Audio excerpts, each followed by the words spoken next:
de microcontroladores 1.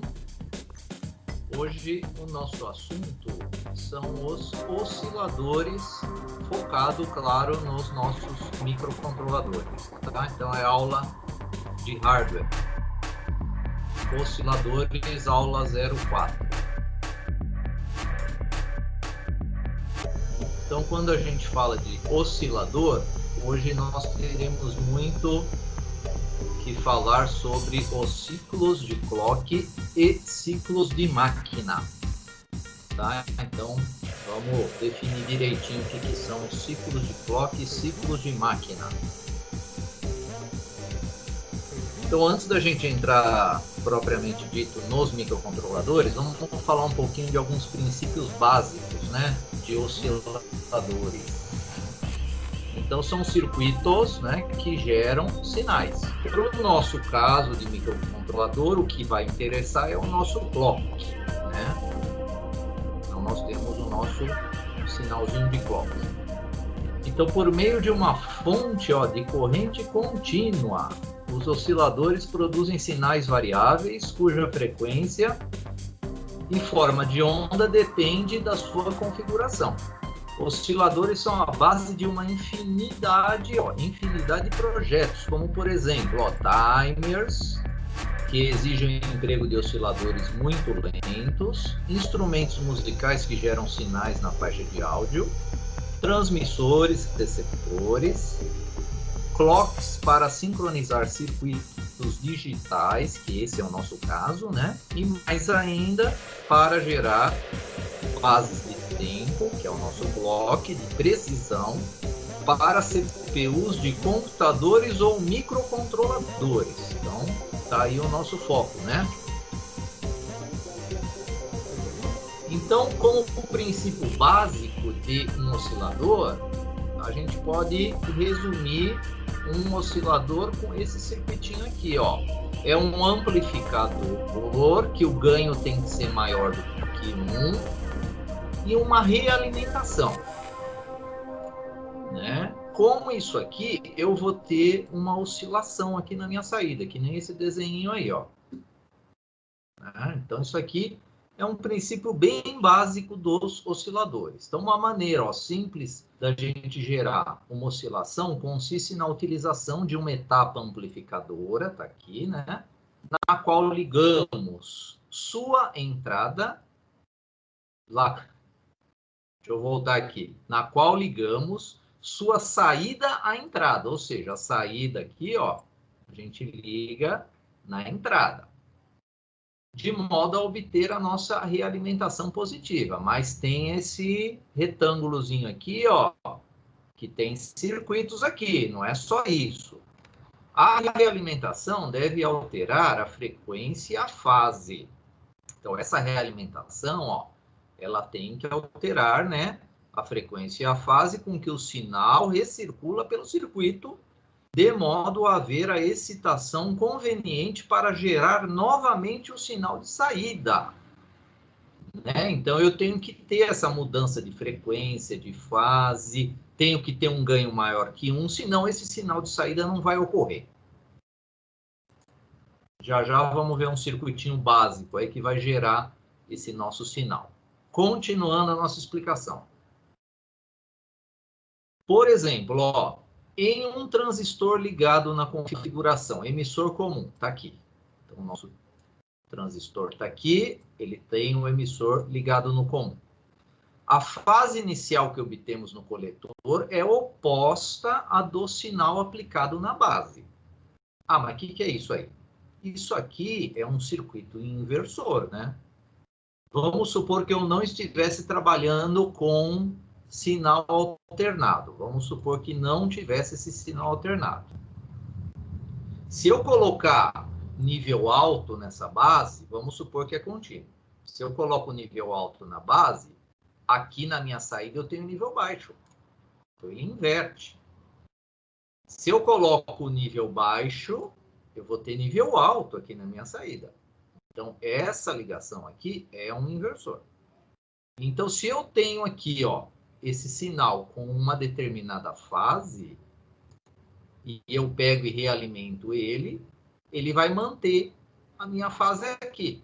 O que eu preciso é um inversor de fase aqui, para que a minha oscilação continue, tá? Então, esse é um circuito bem simples de oscilação, que é o nosso circuito RC. É um oscilador básico RC. No microcontrolador, vocês vão ver que só vai ter o RC, mas dentro do microcontrolador tem os circuitos de inversão de fase.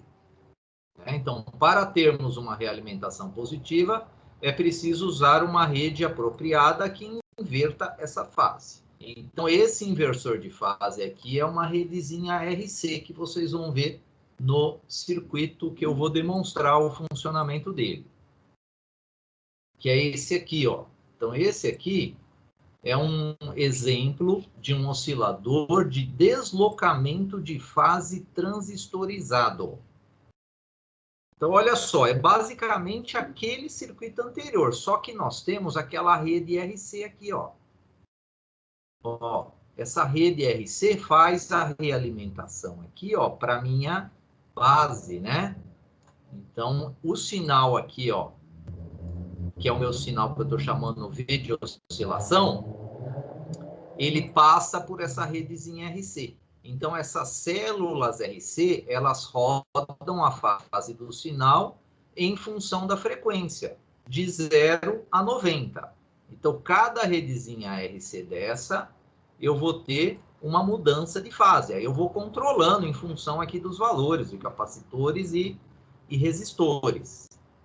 Então, o que nós temos nesse circuito? É basicamente aquele circuito anterior, claro, só que agora eu tenho aqui o meu inversor de fase, está aqui, ó. O inversor de fase está aqui, é um BJT, ó, um BC548 ou 546. E aqui nós temos o emissor comum, né? Então, a ligação do emissor comum dele está aqui. Tá? Então, foi acrescentado agora, daquele exemplo anterior, o nosso circuito de redezinha RC.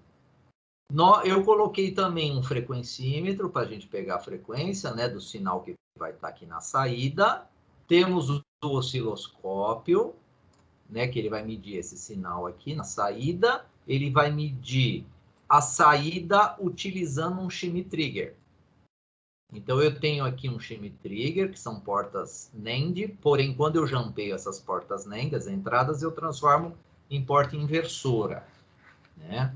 Esse circuito ele vai ter um cálculo teórico dessa frequência aqui, ó. A frequência de oscilação vai ser 1/2π vezes a raiz de 6 vezes o RC, né? Esses RC aqui, ó, 10K e 0,015 micro.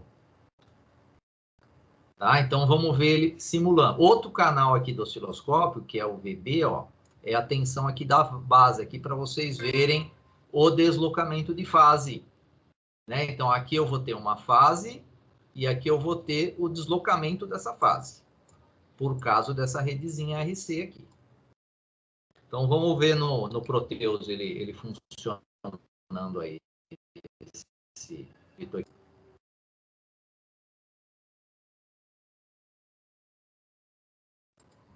Então, tá aí o nosso Proteus, vou colocar. Então, olha só. Esse circuito que apresenta para vocês, aqui a nossa redezinha RC, que ela está defasando esse sinal aqui, ó, da minha saída em relação à tensão de base do transistor, né? Para que haja oscilação aqui. Tá? Então, vamos ver os sinais aí. Então, deixando o osciloscópio aqui no meio, né? Melhor aqui para visualização. Esse primeiro sinal aqui, o amarelinho, né, é esse nosso sinal de oscilação, ó. Então, eu já tenho uma oscilação aqui, ó. E essa oscilação, ela está sendo gerada pela corrente contínua, ó. Tem uma bateriazinha aqui, ó, contínua, tá? Esse outro sinalzinho aqui, ó, o rosa, esse sinalzinho rosa é da base aqui, ó. Então, tem uma defasagem aqui, né? Então, se eu pegar esse pico aqui, ó, com esse outro aqui, né, eu vou ter uma defasagem aqui, ó. Então, eu preciso ter essa defasagem para eu conseguir manter essa minha oscilação nesse circuito. E esse sinal azul, por que ele está quadradinho assim? Porque o que interessa lá no nosso microcontrolador é esse sinal azul aqui, quadradinho. Tá? Ele ficou quadradinho assim porque nós temos os Schmitt Trigger. Eu coloquei dois, um em série com o outro, para ele não inverter. Então ele fica na mesma fase da oscilação. Se eu colocar só um, eu vou ter esse mesmo sinal, claro, só que ele invertido. Quando eu tenho a saída positiva, nele eu tenho a saída negativa. Tá? A frequência está em torno de 428, 429 Hz. Todo circuito RC, isso eu vou falar mais lá para frente, ele não traz precisão. Né? Então, eu não tenho precisão e eu não consigo frequências altas com esses circuitos. Tá? Esse aqui é um circuito só de demonstração de oscilação para vocês. Tá? Então, a gente não usa esse circuito para gerar clock lá no nosso microcontrolador. Nós vamos utilizar um cristal a quartzo. Não vamos usar rede RC. Ah, mas posso usar rede RC? Pode, depende do projeto. Já já eu vou falar disso aí. Tá? Então tá aqui esse nosso circuitinho aqui, só para demonstrar essa parte de oscilação. Tem um outro circuito que eu vou falar dele, que é usando o tradicional 555 na gente. Esse nosso clock. Professor. Então aqui nós temos... Oi, pode falar. O senhor falou sobre frequências altas, mas quanto que seria, assim, mais ou menos, só para a gente ter uma base? Esse circuitinhos RC tem uma tabela que eu vou mostrar mais lá para frente, que muda muito em função do R e do C. E a tolerância vai para mais ou menos 25%, 30%. Você não vai ter precisão nenhuma, é na faixa de... Tá? Então está na faixa de kHz, mas vai ter uma tabela que eu vou apresentar para vocês, que vai ter os valores precisos para vocês. Tá? Vai ter os valores bem precisos para vocês. Tranquilo. Obrigado, senhor. Nada. Então aqui é só um detalhe para estar aí no material de vocês, né? Quem quiser pode montar esse circuito também no Proteus, né? Analisar ele, brincar um pouquinho com ele, tá? E aqui é o nosso sinal de oscilação, né? O amarelinho. Aqui é o sinal na base. É um sinal que a amplitude, ó, eu tô com uma diferença aqui, ó. O amarelo ele tá com 2 volts por divisão. Então tem 2, 4, 6, 8, 10, 12 volts mais ou menos aqui de pico a pico, né? O sinalzinho da base já tá com 20 milivolts por divisão. Então tem 20, 40, 60, 80, 90 mais ou menos milivolts aqui. Mas a base, a gente precisa realmente uma corrente, uma tensão bem baixa, né? E aqui, ó, nós temos a tensão que a gente usaria lá para oscilar, né, o nosso microcontrolador. Se bem que o Schmitt Trigger ele tá lá dentro, viu? Dentro das portas do nossos... a maioria das portas do microcontrolador tem Schmitt Trigger, tá? A maioria das portas. Inclusive, se vocês medirem com o osciloscópio, um dos terminais do oscilador lá do microcontrolador, vocês vão ter esse sinal aqui, ó. Né? Vocês vão ter esse sinal aqui, tá? Não vai ser a ondinha quadrada. A ondinha quadrada após passar pelo Schmitt Trigger lá dentro do circuito do microcontrolador. Tem uma outra maneira que é usar o nosso 555. Né? Então, o 555 é um CI bem tradicional, ele serve também, é que nem o 741, ele tem muitas aplicações. Existem livros aí que só fala de circuitos do 555. Tá? Várias utilidades dele, tá? São várias utilidades. Então, aqui eu estou medindo o sinal de oscilação e o sinalzinho de carga. Aí também é um sinalzinho que aparece bem nas nossas teorias aí, né? Então, vamos ver. Vamos ver esse funcionando aí também. Deixa eu ir lá no nosso arquivo. do Proteus, oscilador, tá aqui. Então, oscilador com o 555 agora. Então, tá aqui, né, o nosso... Vamos dar um zoom aqui. Né? Eu coloquei também o nosso frequencímetro. Pessoal, esse frequencímetro, só para também tirar a dúvida de vocês, onde é que pega ele? Aqui, ó, ferramentas, instrumentos, né? Aí ele não tá com o nome de frequencímetro, ó, ele tá com o nome de contador e timer, é esse cara aqui, ó. Tá? Aí você seleciona ele, é que ele abre só na simulação. Deixa eu tirar ele aqui, eu vou abrir ele na simulação. Aí na simulação ele tem o modo contador, tem o modo timer e tem o modo de frequência. Então vamos lá. Iniciando aqui, ó. Então eu tenho aqui, ó, nessa minha saída, essa saída aqui, ó, do pino 3, é esse sinalzinho amarelo aqui, ó. Né? O VC é o pino 6 que a gente mede essa rampa de carga e descarga desse capacitor aqui, ó. Inclusive, se você aumentar esse capacitor aqui, ele demora mais para carregar. Se ele demora mais para carregar, a sua frequência diminui, porque o período aumenta. Né? O período vai aumentar. Então, uma maneira de você controlar a frequência é mexer nesse capacitor aqui. O R1 também vai mudar, né, o tempo de carga do capacitor, o R2. O R1 ele muda os DUT também, tá? Então tem uma relação aí entre R1 e R2 que muda. O DUT é esse tempo de on aqui, ó, do meu sinal, né? Porque eu posso gerar PWM também com o 555. Mas tudo isso aí o microcontrolador faz. Vocês vão aprender a gerar DUT cycle, PWM com o nosso microcontrolador. Tá 650 com o 555 não temos frequência de Hz para deixar o nosso microcontrolador com ciclos de instruções bem mais rápidos. Então, ó, eu tô quase trabalhando aqui no limite dele aqui, né? Ó, 654. Ele tá aqui. Botões que vocês regulam o que vocês querem ver aqui no display.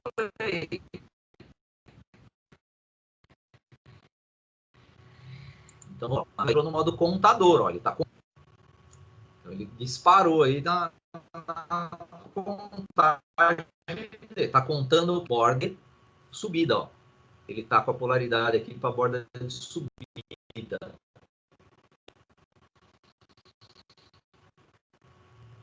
tá contando o tempo em segundos e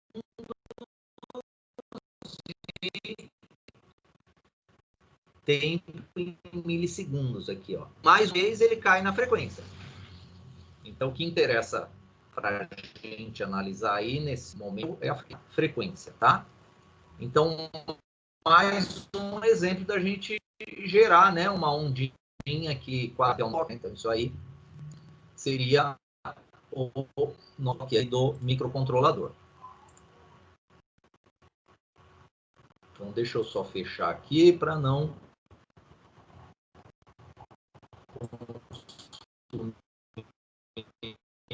muita memória. Ele está voltando aqui.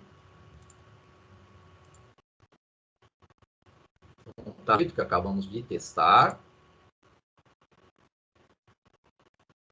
Aqui as formas de onda. E agora sim, vamos começar a falar dos osciladores nos microcontroladores. Então, olha só.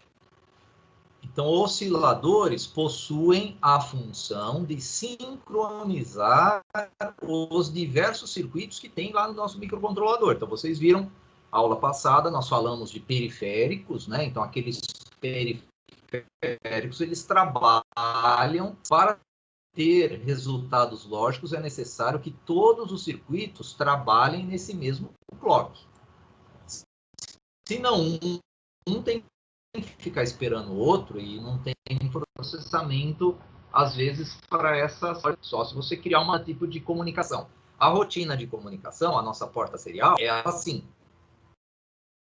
Ela está esperando lá receber algum dado lá. Então, nós não temos sincronismo para comunicação, mas comunicação externa. A comunicação interna sincronizada com um único cristal,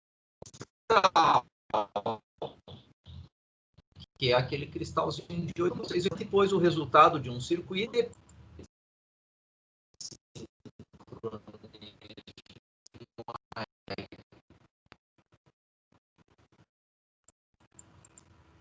Então aqui tem uma animaçãozinha que está dizendo assim, ó, circuitos sincronizados com o mesmo clock. Então, apesar de eu tenho um determinado circuito aqui, 01, um outro circuito aqui, 0, ou seja, N circuitos. E tem só um relógio para todo mundo.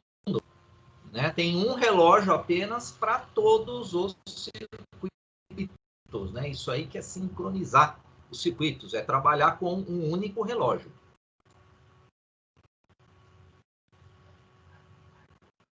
No microcontrolador, nós temos dois pinos de nomes, OSC1 e OSC2. Esses dois pinos, eles são exclusivos para ligar cristal, eles não funcionam como pino de I/O, ou seja, não dá para ligar um LED, não dá para ligar botão, né? Então, esses são dois pinos que eles são exclusivos para o nosso oscilador. E olha só, dentro do oscilador nós temos divisores, né? Divisores de frequência. Às vezes eu preciso ter divisão de frequência, porque às vezes um circuito não trabalha com a frequência de oscilação de 8 MHz dele, trabalha com uma frequência menor. Então eu tenho divisores. E aí na eletrônica digital esses divisores são os shift register, né? Os registradores de deslocamento, os registradores de deslocamento, eles fazem essas divisões. Não sei se vocês lembram, digitais, um registrador de deslocamento e embaixo você tem as saídas dele, Q0, Q1, Q2, Q3. Cada saída dessa sai com uma frequência dividida por 2 da outra ou multiplicada por 2. Vai depender do lado do bit mais significativo ou menos significativo aí dessa análise que eu estou falando. E agora entra aqueles donos de máquina. Então vamos entender direitinho isso aí. O que é o ciclo de clock? É a velocidade em hertz ou seus múltiplos, ou seja, kilohertz, megahertz, que um microcontrolador ou microprocessador operam. Ou seja, é a velocidade do cristal.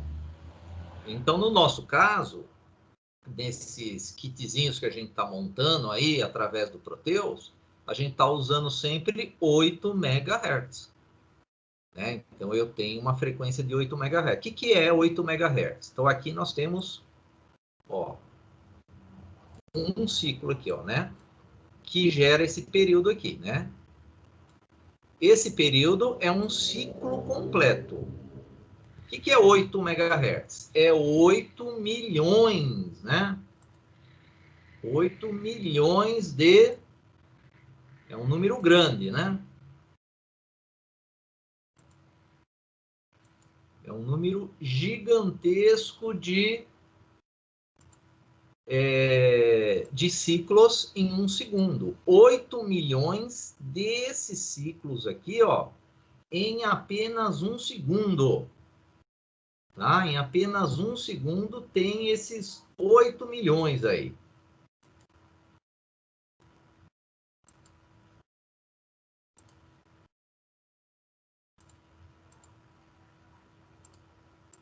Continuando.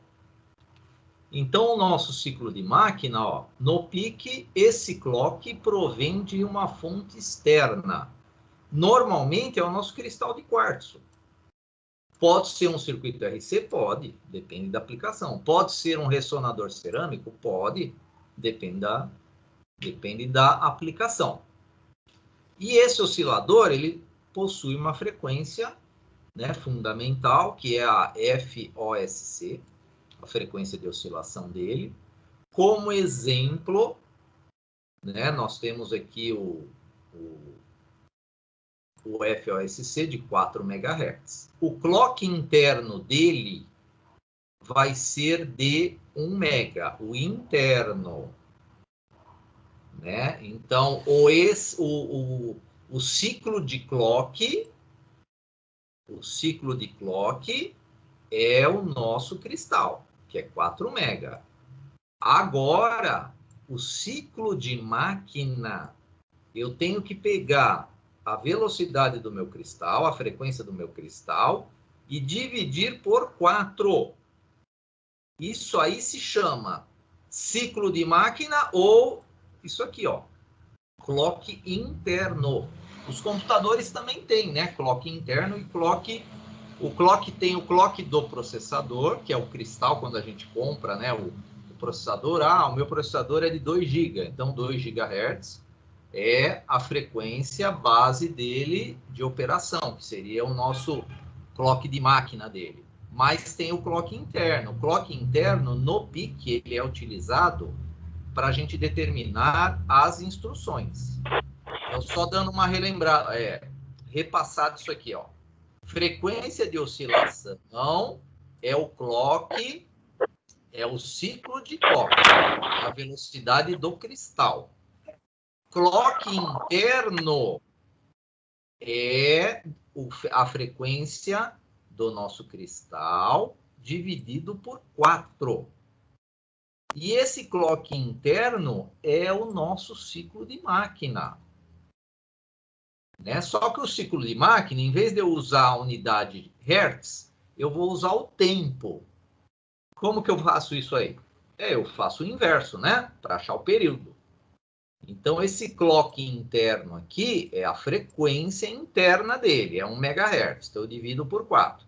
Agora, o ciclo de máquina, eu uso ele com a unidade de tempo, que é esse aqui, ó. Que no caso aqui é da ordem de microsegundos, esse tempo aí. Então, ciclo de máquina, tempo para executar uma instrução. Ciclo de clock, frequência do cristal. Ciclo de máquina, tempo para executar. Então, qual que é esse tempo aí? Como é que eu calculo o tempo de uma instrução? Ou seja, quando vocês escrevem lá, XB igual a 255 ponto e vírgula. Você solicitou uma ação de carregar o 255, né, a grandeza 255, no registrador porte B. O que é isso aí? É uma instrução. Quanto tempo vai levar essa instrução? Um ciclo de máquina. E quanto vale um ciclo de máquina? É o inverso do clock interno. Lembrando que o clock interno é a frequência de oscilação dividido por 4. Né? O clock interno é a frequência de oscilação, né? FOSC, dividido por 4. Ah, então você pode pôr esse 4 aqui para cima, né? E aqui você põe a frequência de oscilação, né? FOSC. Dá para mudar essa formulinha aqui também, tá? Para cada 4 ciclos de clock, teremos um ciclo de máquina, que é uma instrução do nosso microcontrolador. Ou seja, o nosso microcontrolador, ele precisa passar por 4 circuitos. Cada circuito, ele executa a sua tarefa em um ciclo de clock. E passando por esses 4 circuitos, ele executa uma instrução. Então, vamos ver aqui. Por que ocorre a divisão do clock? Para a execução de uma instrução, vários ciclos de clock são necessários. Vários quanto? 4. 4. Como não há processamento paralelo, o clock externo, que é o cristal, é a frequência lá do cristal, é dividido em 4 ciclos necessários para a execução de uma única instrução. Essa técnica é conhecida como pipeline e melhora a velocidade de execução do PIC.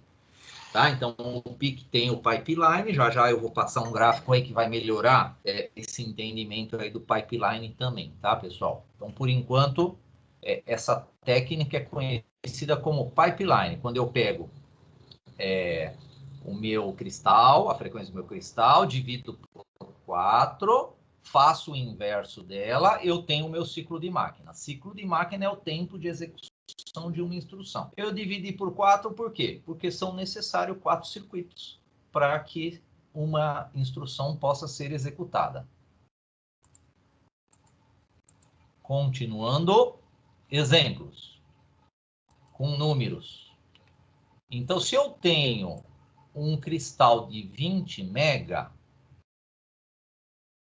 como é que eu calculo a minha frequência de máquina? Essa frequência de máquina é aquele nosso clock interno. Eu pego a frequência de oscilação e divido por 4. Ou seja, 20 mega dividido por 4 dá 5 mega. O que é 5 mega? É a frequência de execução da instrução. Só que, geralmente, a gente quer saber o tempo.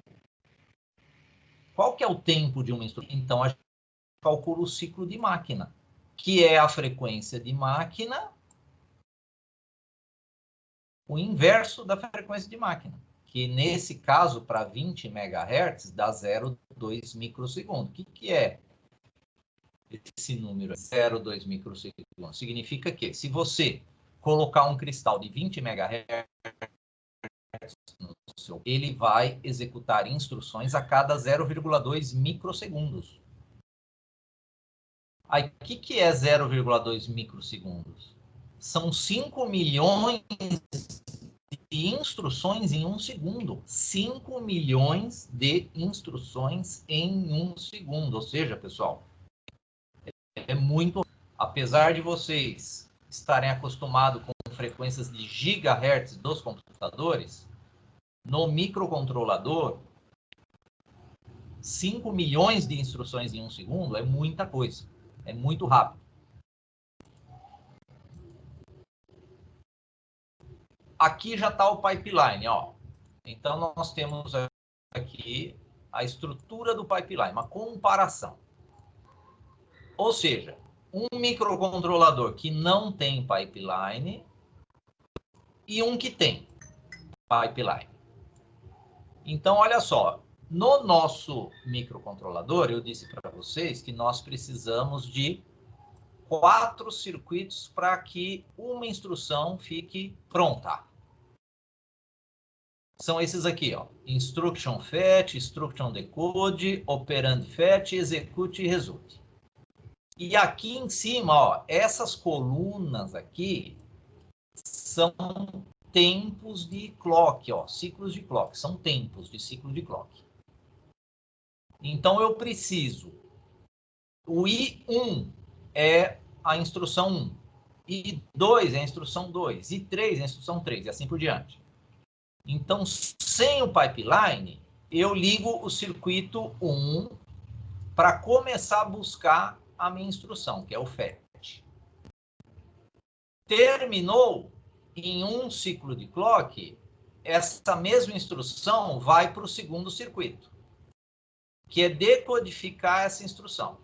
Terminou, essa mesma instrução vai lá para o terceiro circuito, que é a busca do operando. Terminou o terceiro circuito, ele vai para o circuito 4, que é executar e dar o resultado. Ou seja, eu precisei de 4 ciclos de clock para que uma instrução estivesse pronta. Depois, mais 4 para uma segunda, mais 4 para uma terceira e mais 4 para uma quarta. Ou seja, sem pipeline, em 16 ciclos de clock, nós conseguimos 4 instruções. Executar 4 instruções. Agora, como que o nosso microcontrolador trabalha? Com um pipeline. Como é que funciona o pipeline? Vamos primeiro voltar aqui, ó. Quando o circuito 1, vamos chamar aqui de circuito 1, esse de 2, esse de 3 e esse outro de 4. Quando o circuito 1 termina o resultado dele, nesse segundo ciclo de clock, olha só, ele fica vago, ninguém usa ele. Depois o circuito 2 termina, ele fica vago também, ó. Aqui também, o 3 fica vago, aí o 4 fica vago, ó. Ou seja, tudo que está branco aqui, ó, é que o circuito parou. Parou de funcionar o circuito. Só o que está em amarelinho que é o circuito que está funcionando. Com o pipeline, olha só o que acontece, pessoal. Instrução 1, busca da instrução. Terminou a busca, vai para o circuito 2. Só que olha só o que aconteceu. Em vez de ficar vago o circuito de busca de instrução, já entrou uma segunda instrução na fila. Ó. Aí terminou a instrução 1, o circuito de decodificação. Vai para o circuito 3. Olha só, vagou o circuito 2. Então, o circuito 2, que terminado também a busca de instrução, foi usado para a instrução 2. Aí, olha só, a instrução 1 terminou o uso do operando. Aí ele termina a instrução aqui, executando e dando resultado. E o 2 vai ocupando. O 2 aqui, ó, livrou, entrou uma terceira instrução. A terceira instrução livrou o circuito 1, entra uma quarta instrução, e assim por diante. Ou seja, todos os circuitos estão ocupados aqui, ó, forma essa escada. No começo demora um pouquinho, demora 3 ciclos, né, ó, para encher todo o pipeline. Então, isso aqui chama encher, né, todos os circuitos do pipeline.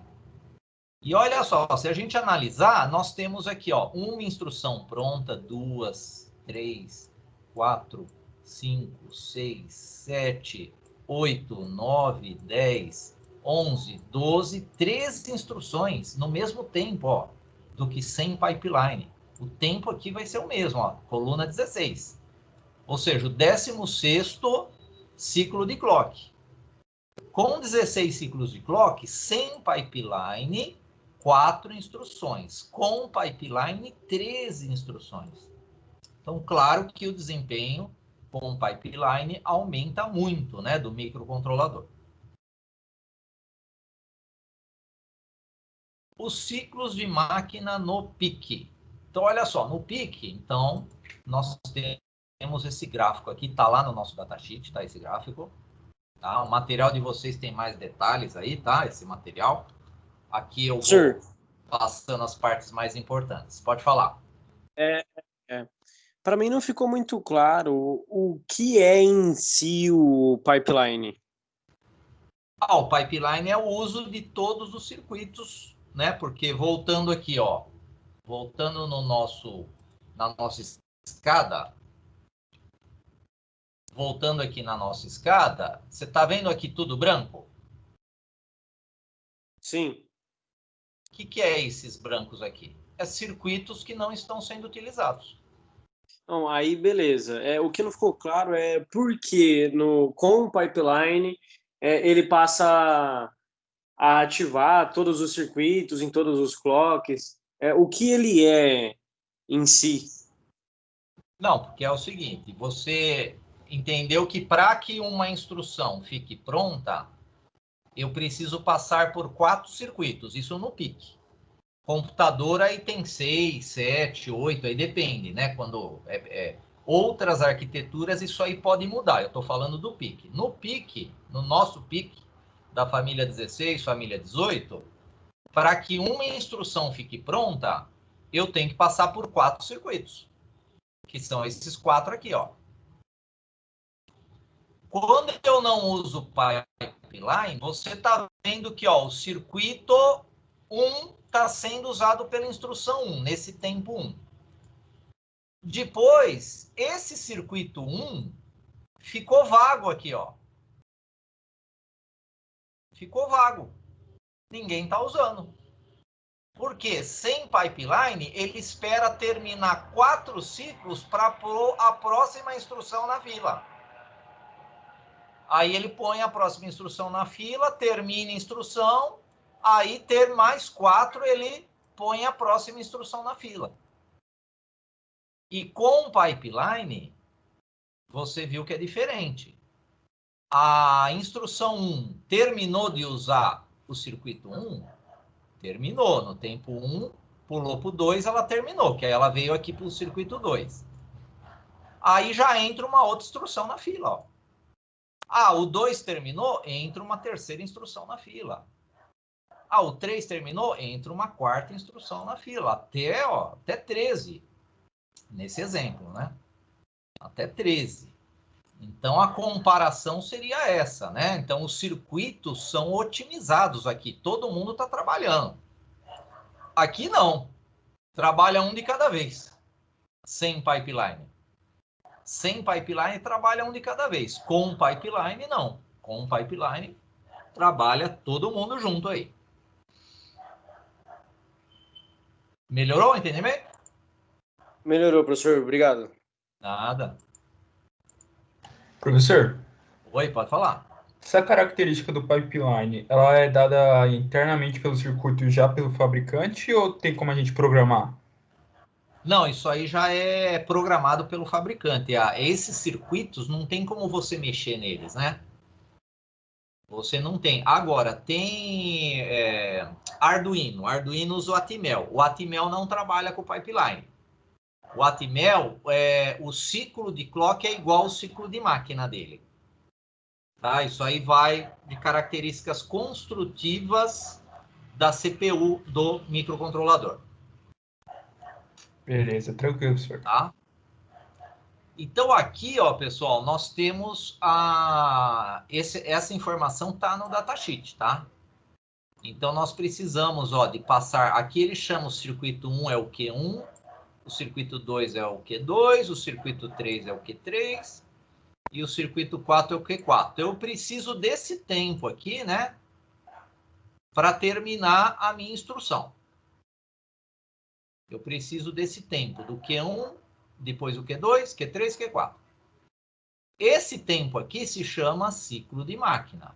Para um exemplo aqui, ó, de 4 MHz, o clock interno dele é 4 dividido por 4, que faltou por resultado aqui, né? Que é 1 MHz.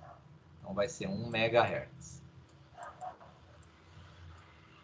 Aí eu quero saber o tempo, o ciclo de máquina. Eu faço o inverso de 1 MHz. O inverso de 1 MHz é 1 microsegundo. Então, 1 microsegundo é esse tempo aqui, ó, que gera o meu ciclo de máquina, que é o tempo de uma instrução.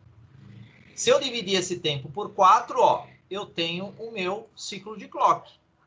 Esse aqui é o período da frequência de oscilação dele, né? Se vocês fizerem o inverso de 4 MB, vai dar 0,25 microsegundos. Então, para 4 MB. Vamos ver o que acontece para 8 MB, que é o nosso caso? Deixa eu ver. Agora é 8 MB, ó.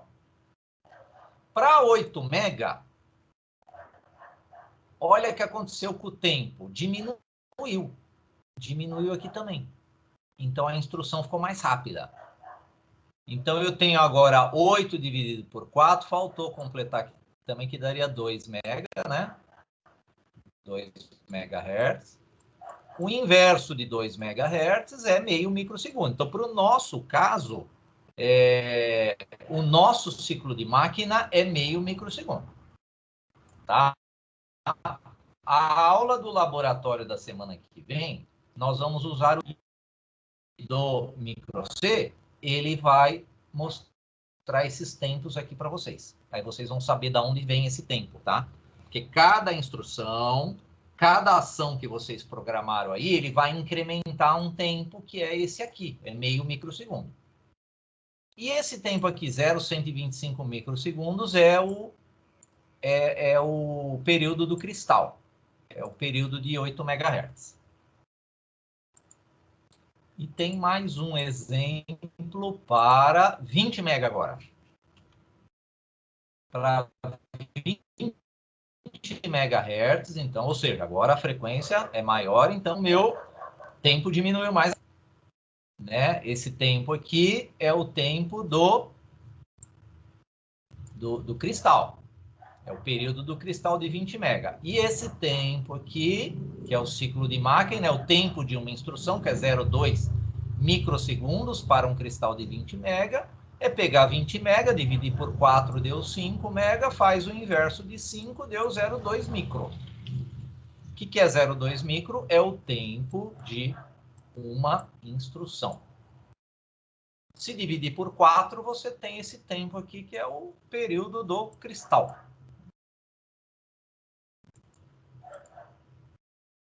Configurações do nosso oscilador.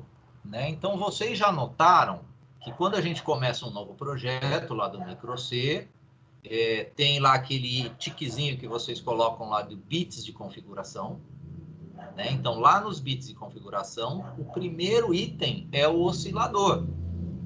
E lá naquele item do oscilador, nós temos o LP, temos o XT, temos o HS e temos o RC, que a gente escolhe.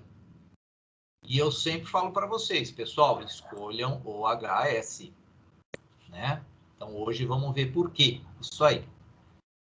Então, o PIC, ó, pode operar com 4 tipos de osciladores, o 16F877A.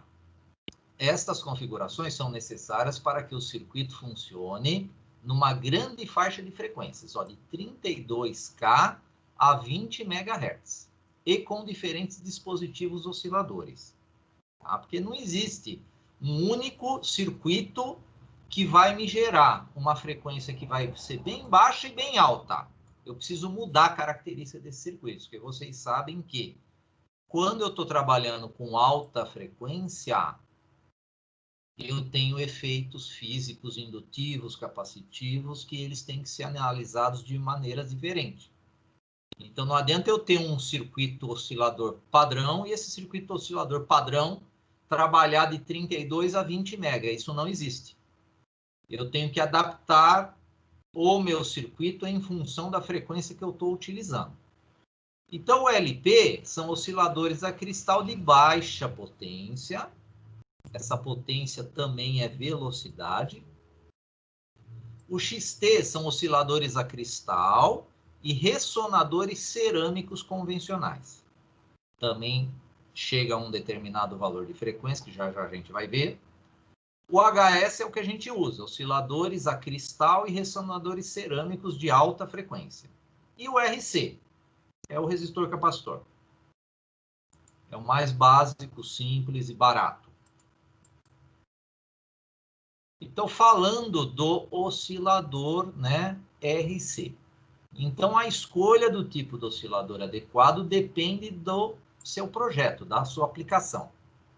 Então, o microcontrolador PIC pode oscilar com o uso de uma rede RC, que é essa aqui. Nesta configuração, a velocidade de operação do PIC não é grande e também não é precisa. Mas para executar tarefas que não necessitem de precisão de clock e de grande velocidade de operação, esta é a mais simples e mais barata. Não que o cristal seja caro e seja mais complicado de ligar, não. Né? Vocês sabem que o cristal não é caro e ele é bem simples também a ligação dele. A gente vai ver os circuitos e até vocês já conhecem. A frequência da oscilação do RC vai depender, claro, do resistor e do capacitor, da tensão de alimentação e da temperatura. Não devem ser utilizados para frequências maiores que 4 MHz. Então, para frequências maiores que 4 MHz, não é indicado o RC. Exemplo, você vai fazer uma central de alarme que está monitorando sensores, N sensores. Né? Precisa ter um tempo preciso de oscilação? Não, o tempo pode variar. Aí ele vai conseguir varrer todos os sensores? Vai, porque mesmo 1 MHz é uma frequência muito alta. E imaginem 1 milhão de instruções, né? Se a gente fala de 1 MHz, é 1 milhão de instruções aí, de ciclos, né? De clock que você vai ter, e aí divide por 4, claro. Aí vai de 1 milhão, vai para 250 mil, né, instruções em 1 segundo. É muita coisa. Ele consegue monitorar dezenas, centenas de alarmes aí, né, de sensores de alarme. Então, dependendo do projeto, pode ser sim, sem problema, um RC. Um pisca-pisca de árvore de Natal, né? Então, o pisca-pisca de árvore de Natal, ele tem vários efeitos lá, mas aqueles efeitos lá, nós não conseguimos medir pequenas oscilações de frequência que vai ocorrer naqueles efeitos. Então, também, né, não teria problema de usar um oscilador RC. Aqui está uma tabela que me perguntaram, né, das frequências, né, essa aqui que eu falei para vocês. Então, aqui nós temos uma coluna com o valor dos resistores, dos capacitores e das frequências, ó. Então, começa aqui em 28K, né? E chega a 3,4 mega. Mas olha só a precisão, não tem precisão nenhuma, né? Tem um aqui que chega a mais ou menos 39%, ó, trabalhando com 250K, com essa relação aqui, né? E a temperatura e a umidade do dia vai alterar, né? Vai alterar essa frequência aí, tá? Mas é aquilo lá, vai depender do projeto, pessoal. É o que eu falei, você está fazendo uma central de alarme, não tem problema nenhum. Ele vai monitorar todos os alarmes, vai tocar sirene, vai avisar uma discadora aí, GSM, né? Então, sem problema nenhum. Vai funcionar perfeitamente bem. Aí nós temos o LP. Então, o LP, ó, esta opção permite ao PIC utilizar um cristal de baixa frequência de clock, que varia, ó, de 32K a 200K. Sua operação e configuração são iguais ao XT. Esse aqui é um cristal que é muito utilizado em relógio, é aquele de 32.768 Hz, 32.768, ou 32K768. É um cristalzinho que está aí na maioria dos relógios digitais. Ele é um tubinho pequenininho, aí, não sei se vocês já viram. Ele é usado muito para base de tempo precisa, né? Porque ele é cristal, né, de quartos, então ele gera essa precisão aí de frequência. Tem o modo XT. Então, nesta opção, o PIC utiliza um cristal comum para realizar seu clock entre 2 e 4 MB. Essa configuração é mais utilizada, sendo necessário apenas um cristal e 2 capacitores. Sempre, né, toda ligação com cristal vai ter os 2 capacitores. Então, quando a gente fala de cristal, que são essas opções aqui, aquela tolerância vai cair muito, né? Então, a precisão vai melhorar muito desse clock aí, né? Dessa frequência que eles estão gerando. O HS, né? Agora chegamos no HS, que é o que a gente usa, né? HS de high speed, né? Alta velocidade. Deve ser utilizado para cristais ou ressonadores de altas frequências de oscilação. Geralmente, clocks maiores que 8 utilizam essa configuração. Oscilador externo, também eu posso usar um sinal de oscilação externa. Ou seja, tem algum outro circuito trabalhando lá com o seu projeto e você quer pegar a frequência de oscilação desse outro circuito. Aí você pode. Você pode usar o oscilador externo. Aí você não coloca cristal naqueles pinos, né? NOS-T1, OSC1 e OSC2. Aí você faz essa ligação aqui, ó. Professor. Também podemos utilizar um externo. Nesse caso, ó, o sinal de clock você liga no OSC1. E o OSC2 fica em aberto, tá? Mas o datasheet pede para a gente colocar um resistorzinho de 10K nele. Pode falar. Dá pra, por exemplo, usar um 555 ou coisa assim? Dá. Nesses externo, sim, só que aí você não usa um HS, né? Lembra, eu fiz o exemplo do 555, você não chega a frequências altas com eles, né? Então, oscilador RC e oscilador usando o 555, você não consegue nunca chegar a 8 MHz. Tá? Mas daria sim. Daria Entendi. sim. Esse OSC2, ele pode ser até utilizado para você alimentar um outro circuito com o mesmo clock que está sendo recebido pelo OSC1. Ou seja, o OSC1 recebe um clock externo e o OSC2, ou você deixa ele sem conexão, o datasheet pede para você ligar um resistor de 10K no terra com ele, para ele não ficar com tensão de flutuação, ou você usa o sinal do OSC2 para sincronizar algum outro circuito. Também é possível fazer isso.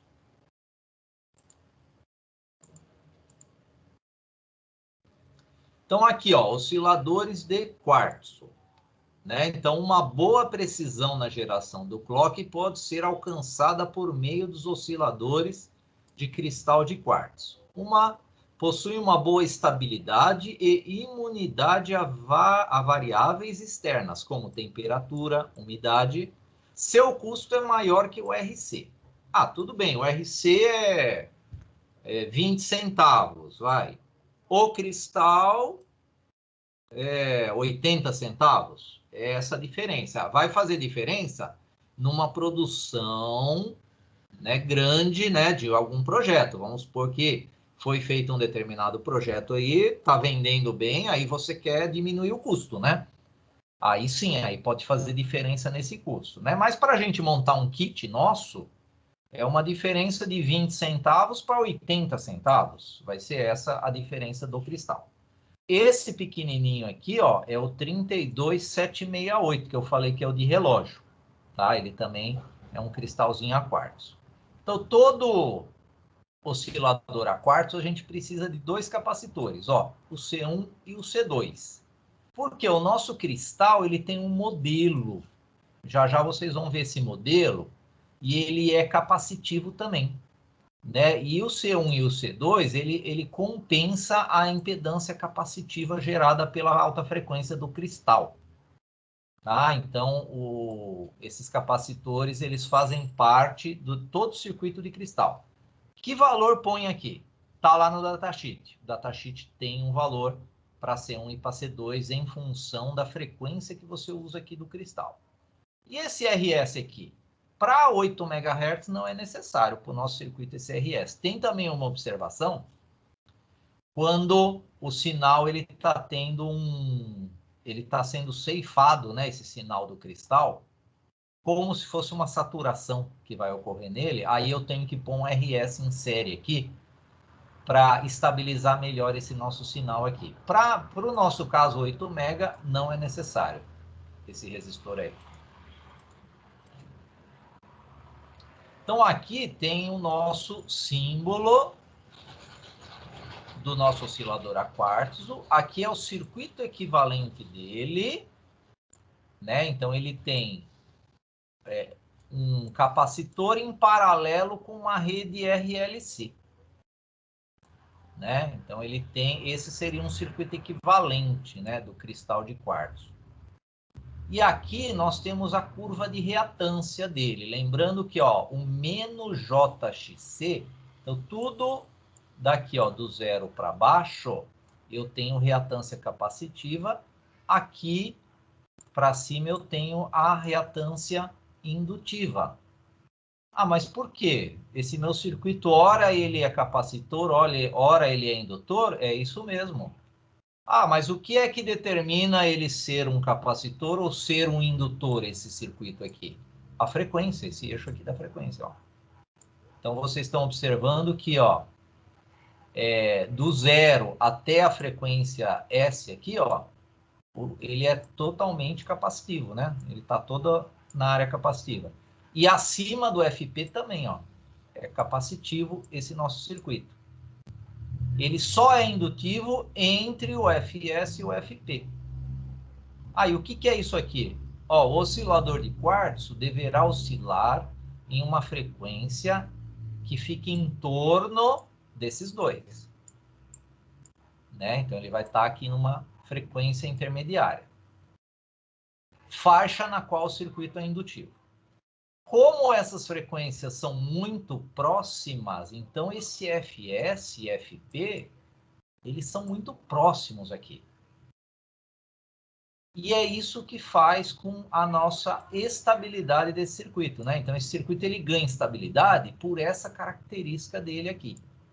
Então, todo cristal, ele tem uma curva de reatância dessa, e ele tem muita estabilidade, o cristal. Ele demora alguns milissegundos, né, para chegar nessa frequência de oscilação dele padrão. Por isso também que a gente precisa dar aquele tempinho inicial, a hora que liga o microcontrolador. Tá?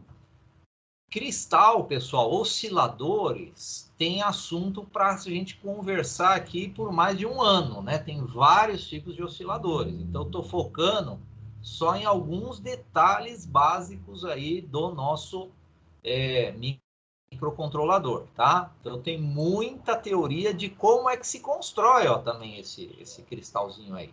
É um cristal de quartzo, ele é isolante, o cristal. Eu coloco duas placas aqui paralelas, ó, por isso que ele começa a ter o efeito capacitivo aqui. Né? E quando ele entra na frequência de oscilação dele, ele começa a conduzir. Também tem isso. Então, tem muita teoria aí para oscilador de quartzo. Quem quiser, tem bastante vídeo, né? Vocês procuram aí na internet, tem bastante teoria aí também na internet, né? Tem muita videoaula só sobre oscilador. Quem gosta dessa área tem muito assunto aí para falar, tem muita pesquisa para se fazer. Ó, nós temos também ressonadores cerâmicos. Parece até um capacitor, mas não é, pessoal. É um cerâmico. Um ressonador cerâmico. Embora seja bem mais preciso que o RC, ele não é tão preciso quanto o cristal a quartzo, né? Então, ele é intermediário. Pode ser empregado em sistemas que não requerem uma temporização muito... Ou seja, para fazer um relógio, vocês têm que usar o cristal a quartzo. Tá? E vocês vão ter uma boa precisão usando o cristal a quartzo. O cerâmico não, não, apesar do cerâmico, claro, ser melhor que o RC. Aqui é o do oscilador RC, então olha só, você coloca lá o seu resistor, o seu capacitor, conforme a nossa tabela lá. Então aqui vai ser o pininho, né, do microcontrolador.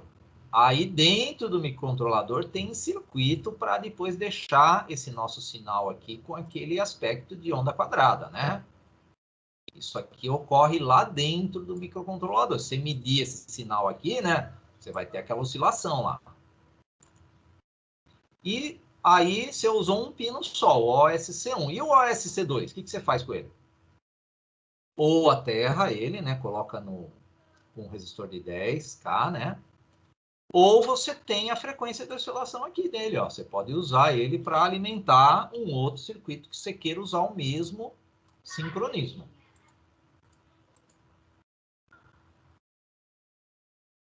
Que é esse aqui, né? Esse aqui é o mesmo circuito. Você coloca aqui, ó. Você pode também pegar aqui na verdade, você não tem a URC aqui.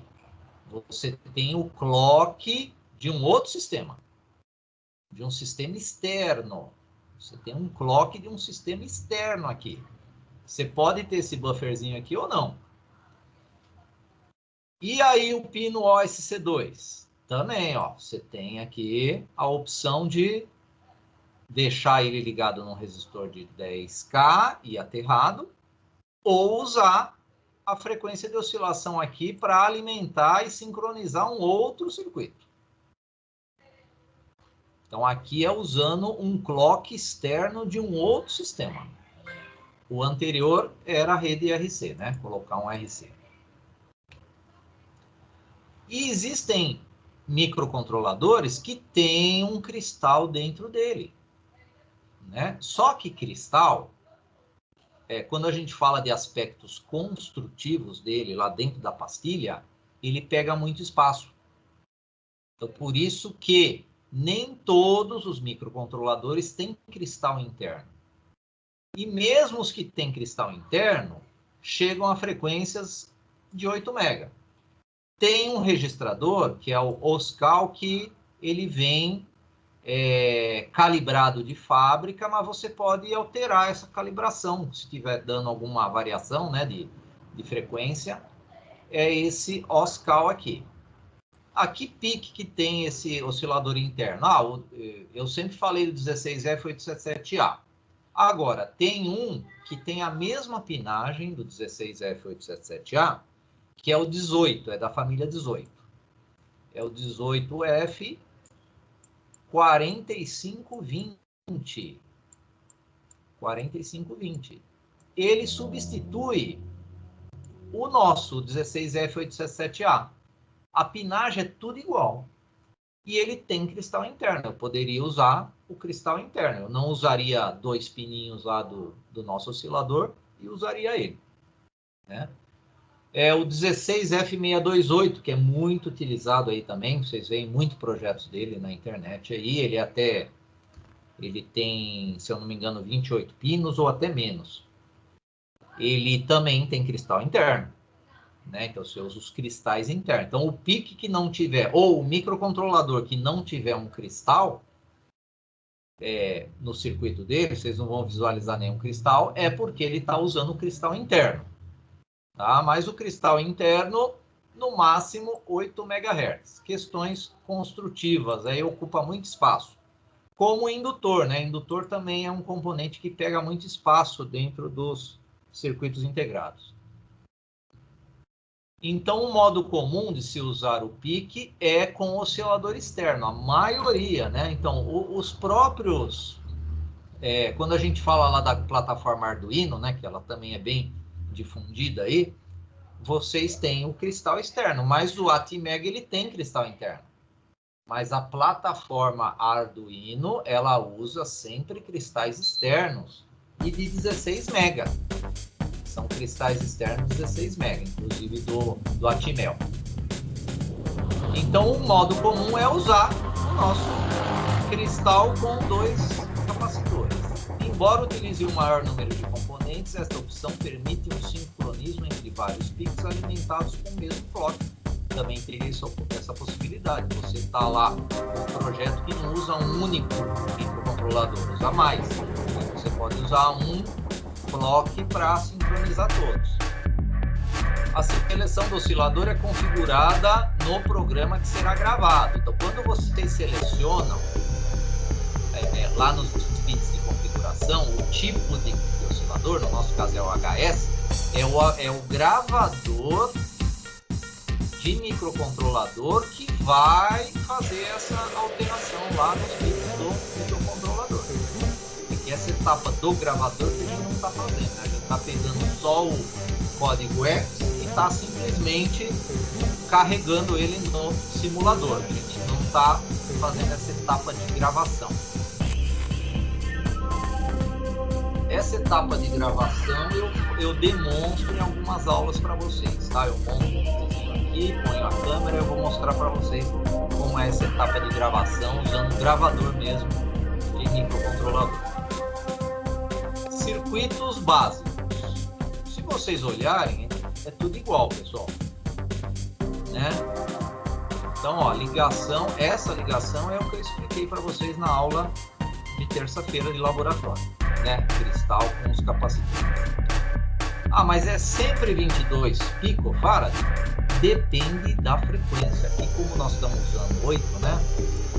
Então é 22. Mas tem uma tabela lá no datasheet e nesse material aí também tem a tabela que lá fala, em função da frequência do cristal, qual capacitor que você vai usar. Né? Esse aqui é o 18F 4520. Esse aqui é o 18F 4520. Esse aqui é a mesma ligação, o que mudou é o simulador, né? Um outro simulador esse aqui. Então, o circuito, pessoal, é sempre a mesma coisa. Não muda.